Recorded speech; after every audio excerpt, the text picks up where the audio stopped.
So what we're going to be doing is there's going to be like 4 or 5 ways to actually practice for an event that will help us get that like muscle memory and have ourselves in the right mindset. So one thing that we're going to be doing is we're going to be using headphones. I'm going to be using headphones. I'm probably not going to be looking at chat at any of the games. Not going to be doing that.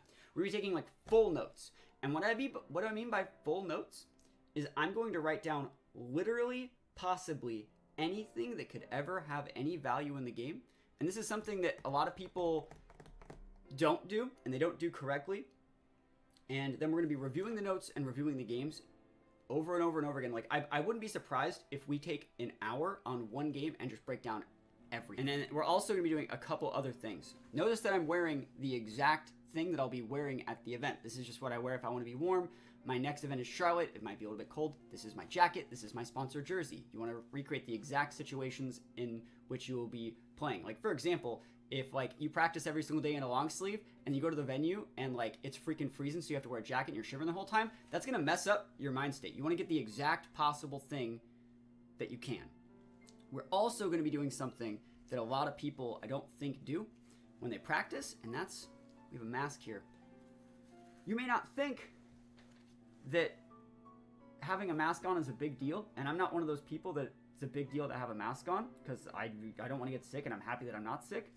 But having your mask on for like 13 hours is hard. It's like really hard. And so when you're like playing and this thing's on, you have to think, you have to wear the mask at events. Yes, you do. So we're playing with the mask on, playing with the notes, playing with the correct jacket, shirts. I even have the same shoes on that I'll be playing at the event. This sort of stuff is stuff that doesn't seem like it's that important, but if you can practice this stuff and make yourself as comfortable as possible and used to the situations which you will find at events, you will be the one that will perform better. It's the same mentality behind teams that have a home court advantage. Did they just rescind that requirement? I don't think that they did. And even if they did, I would still wear a mask because I don't want to get sick. I don't think you understand like how important not getting sick is at these events. I don't, it's not even about COVID. Like, I don't want a cold either. Like, cause I'm like, case in point, I'm back and streaming with like 6 hours of getting back home, you know?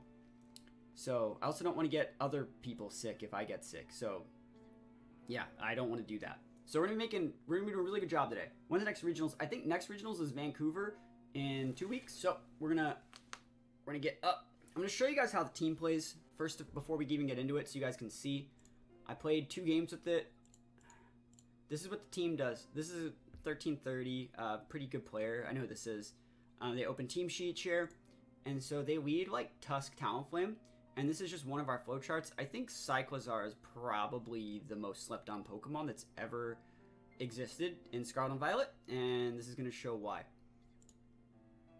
So they go Great Tusk Ground, big damage. We obviously fake out that slot. We could have fake out at either slot, but we actually want them to get up Tailwind, so we can start wasting turns on said Tailwind. And if we fake out the Great Tusk, we get to Shed Tail for free, because even if they have Taunt Talonflame, which I saw from the open team sheet, I'm faster than Talonflame is. Because I'm Scarfed. And they saw it. So we get a free Shed Tail. Right? So Shed Tail, we get a Regenerative Proc, we come out, we come with the bundle here. Now the cool thing about bundle here is if they wanted to open up Taunt or something, I could have just went for like an Encore. And if they wanted to do something weird there, I could have just done something different. But this is a really good spot. And note that, like I said, they have their Tailwind up. And we're just going to chill. We're just going to pop a Double Protect. There are situations where there is value to protect with one, attack Talonflame, and just soak damage with the other, but that's not the case. You want to wait out the Tailwind, and you want to punish the Talonflame on the very last turn, or the second to last turn of Tailwind, and then protect out. So I'm surprised that Brave Bird actually broke this bundle, because it's a heavy HP defense bundle, but hey, go nuts. I thought we were going to eat it. You can see, look how well we eat the ground Great Tusk-like move. So we double into Talonflame, second to last turn of Tailwind, and this is good for 2 reasons. Watch this. I set this up on the first turn, by the way.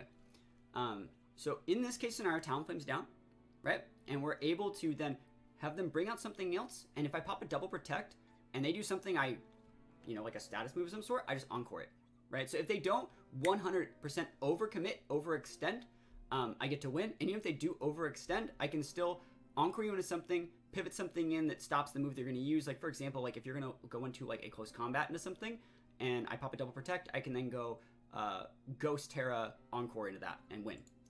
And again, this person's very good. So it's like, you got to realize like this is like a regional level team, regional level player. Very, very good. They went for the Encore in that slot because they wanted the Encore Center Protect. Note that we are booster bundle. If we would have just attacked there, we would have lost. Sorry, one sec. I don't know why my music's playing. Weird. Music was playing on my phone. Alright, go back into this. So we got a free swap into Shed Tail, and they went for Protect on, sorry, let's go back into it. So close combat, like I said. A random battles on Showdown consider ranked matches. Ranked on the random ladder. Let's see. So anyways, they went for, we went for the Ghost Tail. You can kind of see we're basically going to be conditioning them right here. We get a second Shed Tail off. Note that we're faster than the bundle because they're sashed. Get a free switch into Scarlet. You see like the situations here where we're like super, super fine. That would not have KO'd us in this situation because we have heavy special D. Now they have Protect there. We Encore there. You see the Encore loops basically. And like, the Encore loops basically, like, you could switch around and do whatever you want. But like, there's no situation in which you really get out of this. So we basically just have to win. Yep, and we double into that slot with like the Encore and the Bitter Blade just in case, but like it doesn't really matter. And like I said, this is like a regional level player, regional level team, and this is like an example of how I can kind of play correctly when I'm playing at my best, and I can take the full timer to do whatever I want. Being able to like 4-stock a team like this, using off-meta picks in open team sheet, like, I don't think a lot of people would understand just how much of an outplay this is. And like it just shows that I'm not that washed. Like I can make the right play. Sorry. If I can make the right play one turn, if I can make the right play in one turn, there's nothing to say that I can't make the right play the next turn and the next turn and the next turn. I just have to take the full amount of time to make the absolute right play in every single situation. Scarlet did with super well at Knoxville. I think it did, yeah. John Who used it, right? This is a different set, obviously. But, yeah, it's just easy. It's very defensive, yeah. Super defensive. And we got it. So, yeah, that's just an example of, like, how the team plays. And I feel it's, like, really, really solid squad. Let's look at one more just to show you guys. I was a little bit rushed in this one. So, again, you have Icy Winds, Encore, Shed Tails, good pin against the Roaring Moon over there. I don't dislike this play. I want to show something else as well. So, like, Hyper Voice would go through sub. So what we want to come in with is going to block the sub. You can see that our, like, bundles doesn't really care that it's going to have to eat a Hyper Voice. And that's because we have a really, really unique bundle spread. What color is my hair? It's like a yellow right now. We don't even get, like, halved. And so if they were, like, not throat spray, because, again, this person didn't open team sheet me, we have to, like, actually, like, find out. So this game's very different. They didn't open team sheet me. And I don't know how many open team sheet games. Sorry, I don't know how many closed team sheet games I'm going to play today. 1.5 years Pog. Hope you had a good time at regionals. I did. And we're just going to beat everyone now. But you can see they even have, like, the water terror. Yeah, this guy refused to open team sheet. And we're still going to win. And they've, like, clicked every thing in the book that's, you know what I mean? It's like, what do you actually do? Psychozar comes back in. We fought the Psychozar, so we can come back in and wait out the Tailwind. And just Bitter Blade. Look at that. Full heal, boys. Basically. The Moongus can't do shit. That's a good side Pollen Puff. I saw that one coming a mile away. That Sylveon can't break this board. Note that we've played 5 turns of this game, playing defensively without utilizing our Terra yet. And we still have a sub that we set on the first turn. That's huge. We can actually go for a second bulk. If you see like how value that is there. They already terrored with the Sylveon, so they can't terror with the Roaring Moon. They have to protect, but now they can't break our Flutter Mane. Easy. Easy. Not easy, actually. This took... This game took me, like... What is it? Probably 8 minutes to play and, like, 20 minutes to analyze the replay. Yeah, Hyper Voice not doing sub damage. Yeah, that's the thing. It's like, you can Hyper Voice me all you want, but, like, yeah, they just scoop it up right there because, like, we have Scarlet. So, I'm using Scarlet as much more of, like, a checkmate piece instead of, like, using Scarlet as, like, I'm going to use Scarlet and maybe trade, like, 1 for 2 and do all these things. It's like, no, Scarlet comes at exactly the right time in specific matchups and, like, won't be moved. And you guys haven't seen my Terra on Scarlet yet, but it's saucy.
this is their team sheet. So I saw that coming, and I let it happen. It's like wild switch up quick attack, right? And the air balloon's bait. So like I saw that happen. Normally I would have more time to write stuff down if this was a regional. But the one thing I really wanted to take a note of is this Golduck can't do anything if you waste your Terra, which I believe they did waste their Terra. And even if it could do something, it can't do anything, right? So like Life Orb Golduck is a slow loss a lot of the time. And like Ice Beam Pump, especially once I wait out the rain, I won the game basically. But we have Protect here. We do have Protect here, but like I'm not really afraid of anything Pelipper comes out. Note that I did not lead Goth here, because there's like Protect here, there's Spiky Shield, there's Protects. They have Protects, so Goth isn't as good, and they have like Covert Cloak. So Goth, we brought it in the, we didn't bring it in the back. I did bring Goth in the back. It was really, really important to bring it in the back. And so, because we got that one fake out that really turned the tide of the game. Gomora, good set. This is fine. Mudshot's weird, but because I think it gets Earth Power, but it's a speed control, and I never let them get it, right? So this is not a bad set, and like that's a cool Jolteon set. You just gotta wait out the rain. Something just happened on my phone over there. Anyways, standard hand set, they didn't bring it, and standard bundle set, they did not bring it, but note that it doesn't have Protect, and it's Ice Terra, which is weird.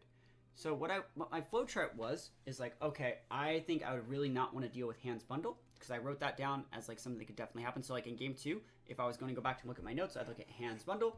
And then so when you saw the Jolteon Glamora, I'm like, okay, so their plans here are the Quick Attack Self Proc, which I don't care. Totally don't care. Go nuts, waste your item, I do not care.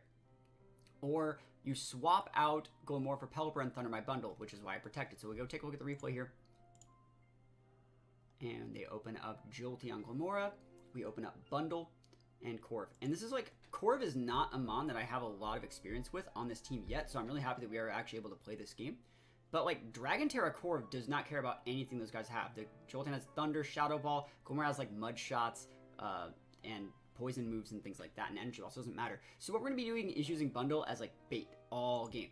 So, and again, the cool thing about using Bundle as bait is you can encore things, they do things wrong. So we just go Protect Tailwind, and the reason why we want to Protect Tailwind is like we don't care what happens here, like at all. This just allows Corviknights to check the Glamora, and they go for the Energy Ball, they go all in. And yes, they get the Toxic Debris up, no big deal. So this is where they switch out Pelipper, and I'm like, I could encore that, and just go for an Iron Head, but they decided to go for a Spiky Shield. I was letting them hit my bundle here. I was letting them hit the bundle, but they would have had to go through the Iron Head, and Iron Head does do a lot of damage, like you saw, it does over half. So again, I dropped the Protect here, let them get up their Tailwind, because it, again, doesn't really matter. We're going to be waiting out the rain anyways before we want to be very aggressive. I could have just KO'd the Pelipper, but I've been letting myself get hit by like a Mud Shot or an Energy Ball. I'd rather just take the safer play and pin that slot, and know that it doesn't like really matter what happens. You know, they Spiky Shield us, not that it really matters. Coming in, protecting more, block another Thunder, waiting out that rain. Go for a Mud Shot, like doubling that slot. They're not respecting Corviknight. Corviknight's like, if you guys couldn't tell, Corviknight's win condition versus this. And last but not least, we swap in the Goth. It doesn't get O-code. Even if you would have doubled in that slot, it would have been fine. And we're able to finish off the Glamora. And now we have a Fake Out pin. And so this is a really weird one here. This is where I think I've played really well so far. But taking like notes, putting on the headphones, zoning like everything out, I was able to flowchart the right win condition. And the right win condition is faking out Golduck. Because Jolteon now has to go for either Shadow Ball, which is highly likely, or a Thunder or a Shadow Ball and a Corv, not very likely. So, like, Jolteon could attack, but, like, he's going to go for the attack that hits. You could have went, like, Protect Jolteon Ice Beam, which is why I faked that out and just left the Jolteon. Worst case scenario, we lose Goth, and it opens up a slot for us to win the game. So, we go for the fake on the Golduck. Again, they could have totally protected. No issue. We get a free roost out of this. We're just trying to wait out some turns. We want Goth to go down so that we can reopen up a spot. They do have the Toxic Debris up, and, you know, we bring in the bundle here. We could encore that slot if they would have protected that last turn too. That's another reason why I did it just like that. I could have encored either of these slots depending on what did what. And if they protected with Jolteon, and they just KO'd something with Golduck, like an Ice Beam into that slot before I could roost, I would have been able to bring up bundle and guarantee encore lock the Jolteon. You can't OHKO my bundle with a Golduck, and then I would just be able to switch it up. So we were absolutely fine. Again, we also saw this last round tail, and this was all set up like a couple turns before. So it's good stuff.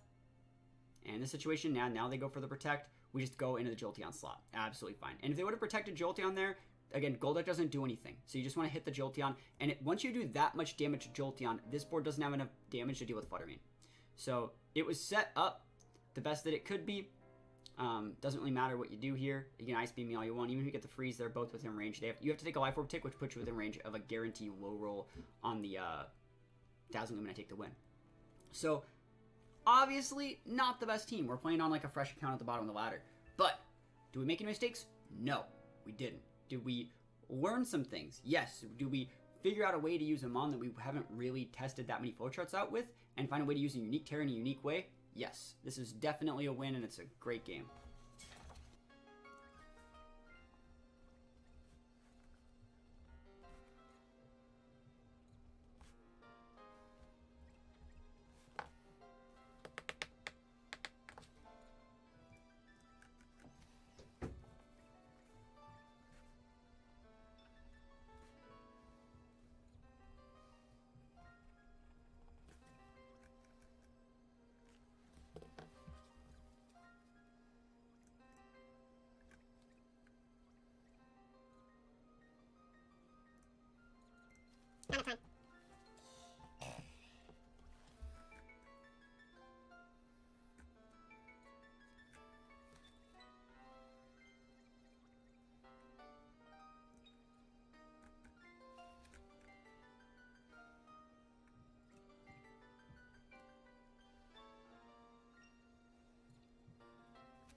Ground Terra, which is good, and protect Talonflame with Sash, and this is going to be important later.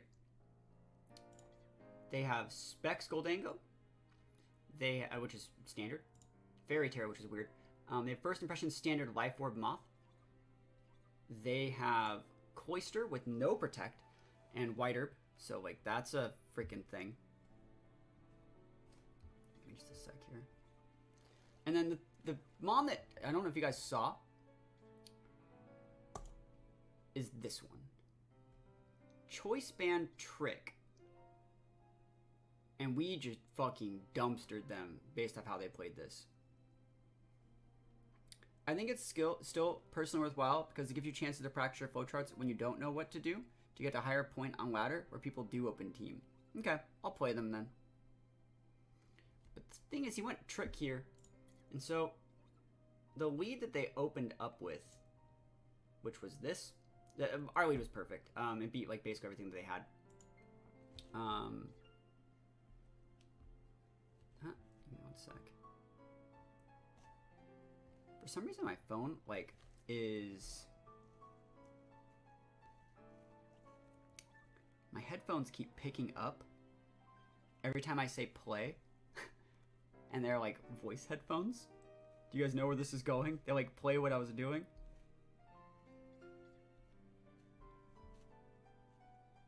Give me one sec.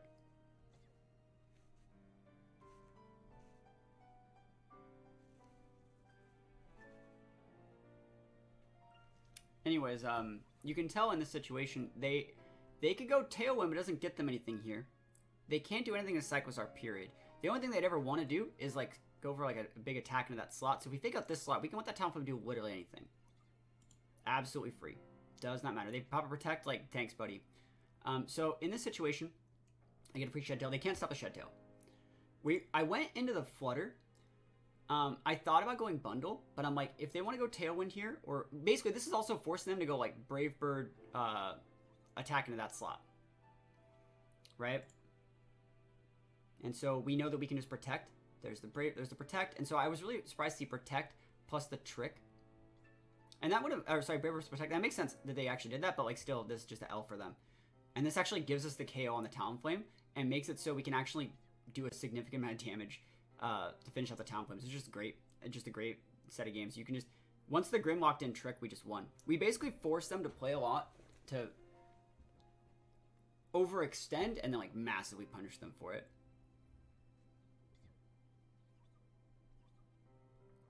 What made you change your mind from when they announced open teams? You were super low. I don't like getting negative comments where people say I'm a piece of fucking shit when I don't do well, because I know that I can. And it's really annoying.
How's it maintenance? We should have this one. Cool. Works for me. The fallen one. He's gonna yawn here, right? There's no slot. Yeah, I think Scarlet can grind it out if played correctly.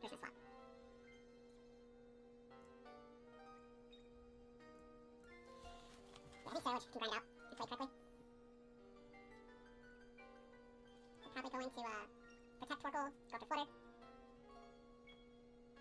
Are you yawn cycling me? Dude. Chris knows it, cool. Alright, Corto Queen's there. They didn't show Team Sheet, so I can't do anything with that.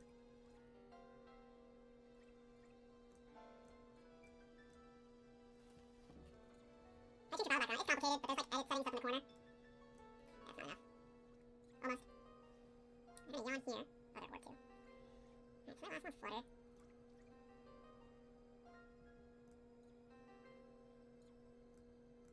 Very good spot. I mean, they didn't show up in Team Sheet, so there's not much I can really do. I want to stick there protect. Ooh, that's cool.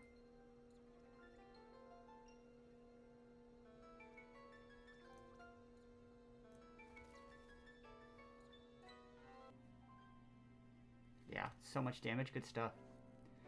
I thought about encoring the Torkoal, but it's fine. Let me take this out. Oh, what the hell? Okay. That works.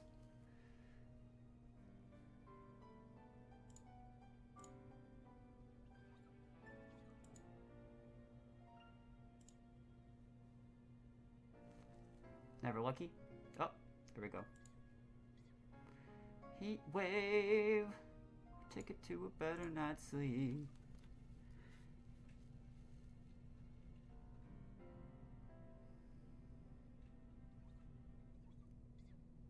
Three turns sleep, unlucky. Yeah, you can't get this, so it doesn't really matter. You can't even hit me. You can clear Smog, I guess, but like it doesn't matter.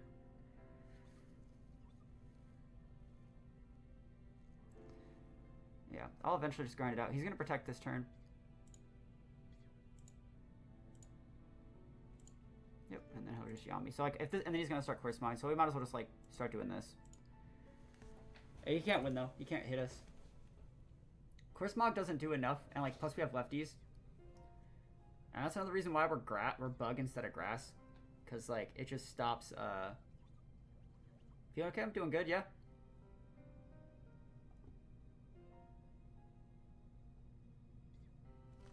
But yeah, it's over. Yep. Just doesn't do enough.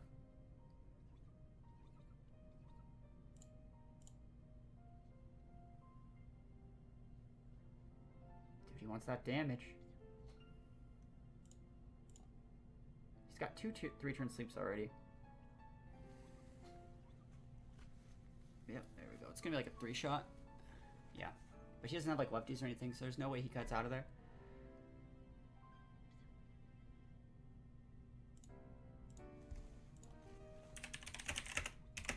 Yeah, so I was like, take the L, bro. Yeah, he wouldn't share team sheets, so we had to play it really weird. But we played really well, I think, other than like the little slight throw at the end. Like, this shouldn't outspeed, by the way. So like, they could have actually. They're modest, and it just doesn't do anything. And so once we got them in that little lock right there, Lillian could protect, but it doesn't really matter. We switched in Scarlet to block like a something, like a heat wave or something, and they actually open up beyond here, which is a good play. I also make another good play to just stay in. I guess I should have just Shadow Ball, but like realistically, they should have just double protected. And then getting Yon here was a pain in the butt, but like another thing was like, we didn't know what their Terra was because they didn't share open team sheets. So like, it made it harder than it had to be, but we still had it because like they couldn't hit Sarah, which was just a checkmate piece.